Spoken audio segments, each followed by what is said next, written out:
Good morning. I'm Carolyn Wolf, a member of the Compilation Commission Advisory Committee, and I've been on that committee for a number of years now. I originally was named to the committee because I'm a longtime state employee and a frequent user of the Red Books and OneSource. I will confess that because I'm old, I prefer the DVD version that luckily my law firm has available to us on a network. And so I'm not as good at doing the search online, but Brad's here to show us how to use it and all the great features of it. So I'm going to talk a little bit about one of the parts of one of the sources available on OneSource that is not actually an official publication of the Compilation Commission, and that is the New Mexico Administrative Code. I know that the Compilation Commission through the years have tried to make OneSource a full service product for New Mexico lawyers, and of course an important legal research source is the Administrative Code and of course the New Mexico Register, which has the proposed regulations prior to them becoming part of the code. So I wanted definitely for you all to be aware that the Administrative Code is a part of OneSource product and that it's available on both the online version and the DVD version. The New Mexico Administrative Code is updated once a month on OneSource. And as I said, the NMAC is actually maintained by the State Records Center and Archives Administrator. And this is, of course, the code of regulations adopted by state agencies. Because the Administrative Procedures Act is not generally applicable to agencies, most agencies have their own process for adopting regulations. So for this presentation, I wanted to go through a little bit of a process, and that would be the process of the Taxation and Revenue Department, because I'm also going to talk about one other product of the Compilation Commission that is specific to the Taxation and Revenue Department. So the process for adopting administrative regulations for the Taxation and Revenue Department is found in 911 6.2D. So down in D, there is a paragraph that describes the rulemaking process. Back in 1978, when Jerry Apodaca was governor, the state adopted the Executive Reorganization Act.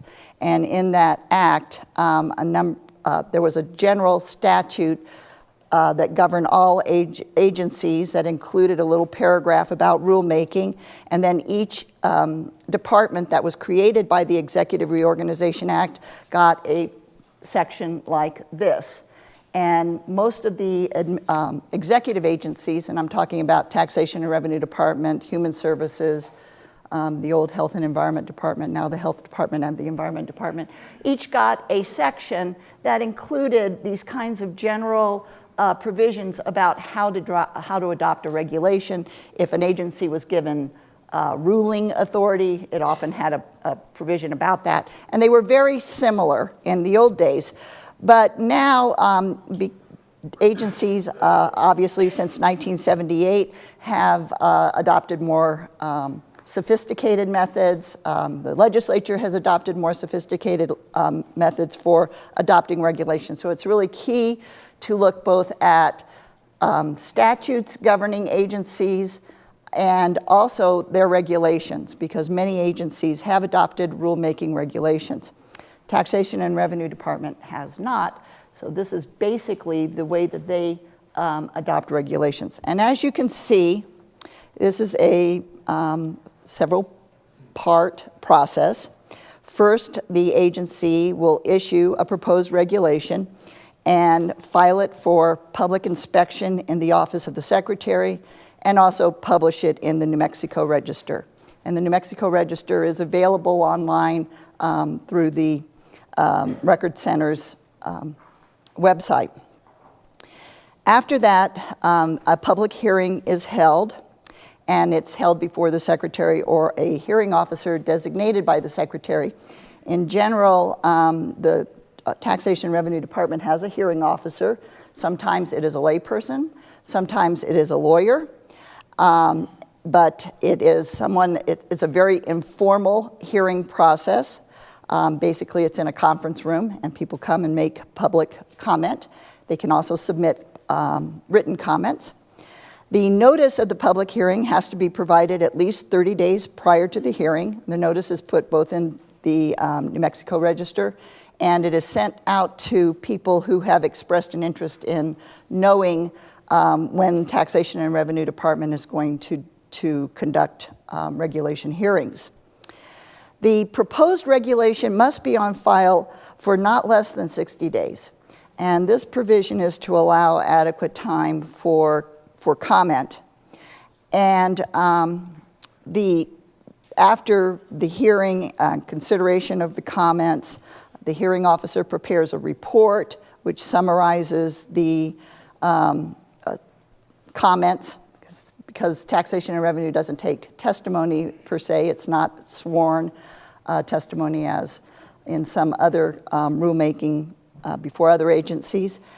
Then the secretary will sign the regulation, and it's published in both the New Mexico Register and then finally in the NMAC.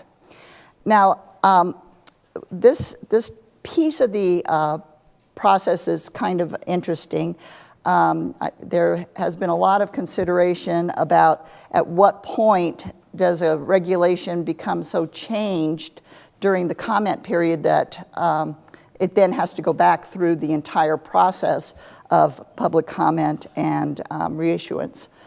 And I will say that that is something that I think attorneys and agencies think about a lot, because obviously the whole point of the hearing process is to fine-tune the regulation, make changes if they seem to be appropriate. But at some point, the regulation becomes so changed that it really is appropriate for the public to be able to comment on the new version. So at that point, it'll go back through the whole process again. And because Taxation and Revenue Department doesn't have another process to use to actually adopt regulations. So once it goes into NMAC, it then will go on to ONESOURCE.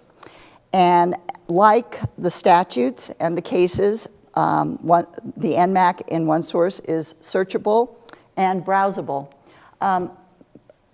Brad, will you go over to the administrative code on the bar there? Yeah, and just pull it up so you can see that it's browsable through the column over there. It's got all the titles. This looks much like when you go to the State Record Center's website.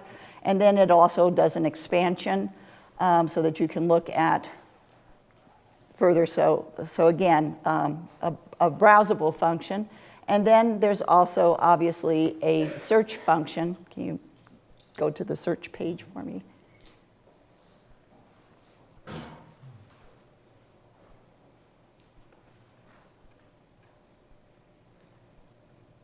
Doesn't want to come up. At any rate, you'll see that there is a search function as well, which is very, very intuitive. And of course, Brad is a great trainer. If anyone would like to call the Compilation Commission, he can give you some training. But again, a very easy search function, and you can search in specific titles as well. So one other feature that I really like in ONESOURCE is that there is a feature for linking to prior versions. And so if you go down to the bottom here,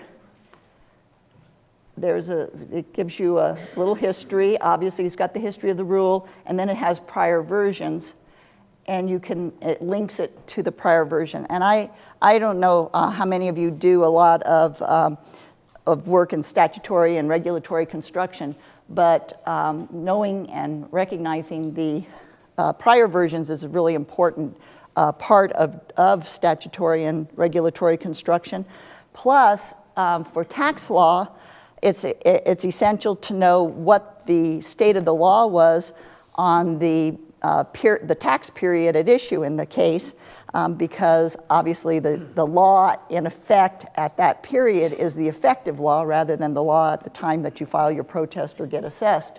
So having this historical information available, and maybe at the end we can show some of the historical features of the statutes as well. But at any rate, having that historical information available is really important to be able to properly advise your clients.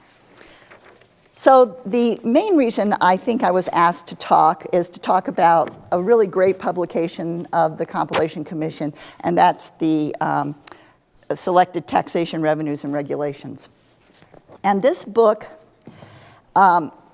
is really unique in that it has the statutes and the associated regulations together in the book. It does not have the case law annotations, which would probably make it like, 3 volumes. But it does have this great feature of having the statutes and the regulations on one page. And this is really essential because, as you all know, administrative agencies are creatures of the legislature, and they only have the powers explicit and implied that are given by the legislature. And one power routinely given, obviously, is the authority to adopt rules and regulations, but the regulations must be in harmony with the statutory authority and cannot conflict with statute or enlarge the authority of the agency. Now, the Taxation and Revenue Department has adopted many regulations to clarify and explain the tax statutes and often includes examples. So what the Compilation Commission has done in conjunction with the department is to create this book. And the book has the statutes, including histories, and it also has a multiple amendments explanations that Raul talked about. And then it has the related regulation. This book is published once a year in the fall, and it includes all the new laws from that year's legislative session and the regulations that have been adopted prior to the fall of each year. And this book contains a lot of stuff. Not only does it include the tax statutes, it also includes the local option taxes and also all the fees that are collected by TRD. So it includes the workers' compensation fee, the local government gross receipts taxes, but it does not include the lodger's tax, for example, because that's collected by local governments. It also, as I pointed out before, includes the general law governing TRD, that Chapter 9 section, and it also includes related laws that are administered by the Taxation and Revenue Department, like the resident preferences under the Procurement Code, that now TRD is responsible for doing certifications for certain, for the preferences. So Brad's put up the statute here to show how it looks. Would you first, Brad, go to the NMAC and show what 3.2.1.7 looks like in the NMAC? 3.2.1.7, yeah.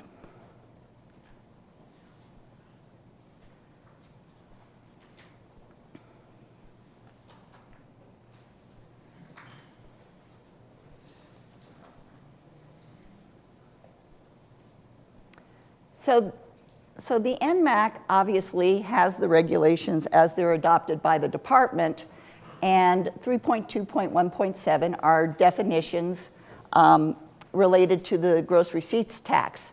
And as you can see, there's a lot of definitions here in one section. Now, what the Blue Book does is takes the separate definitions and puts them with the associated statute.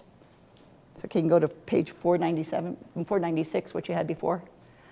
Okay, so if you go down here, there we go, great, thank you. You'll see that in the definition of property, there's a reference to trademarks or patents and franchises. So then what the Blue Book does is take that definition of franchise from 3.2.1.7, paragraph E, and pulls it out of the big regulation and puts it into this context, which is just incredibly helpful if you are trying to understand each of the statutes that, the tax statutes and how they apply to your client's business. The Blue Book also contains history, as I mentioned before, and also includes this multiple amendments history that Raul was talking about earlier. Can you go to page 812?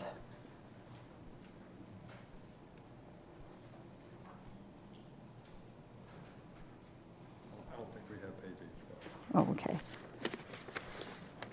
Well, okay. And the example that I was going to use is that there is in the liquor tax,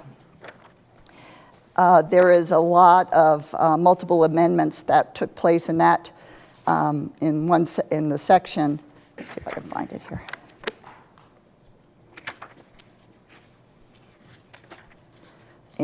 In section 7-17-2, there are multiple amendments in 2013, and the Blue Book contains that information so that it can be accessed, and you can then know to go into ONESOURCE and look for the previous, look for the session laws and look for the other language that was enacted at that time.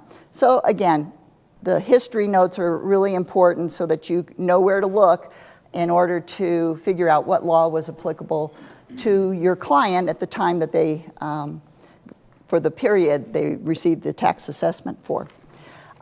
So I wanted to go, if you want, Brad, if you just click on the historical section down here, yeah, and just, so we can just see what is available. Hit the historical NMSA. So in ONESOURCE, you can look at the annotated statutes back to 1989. Again, a really terrific feature for lawyers here in New Mexico. So that's the end of my time. Thank you very much, and appreciate being here.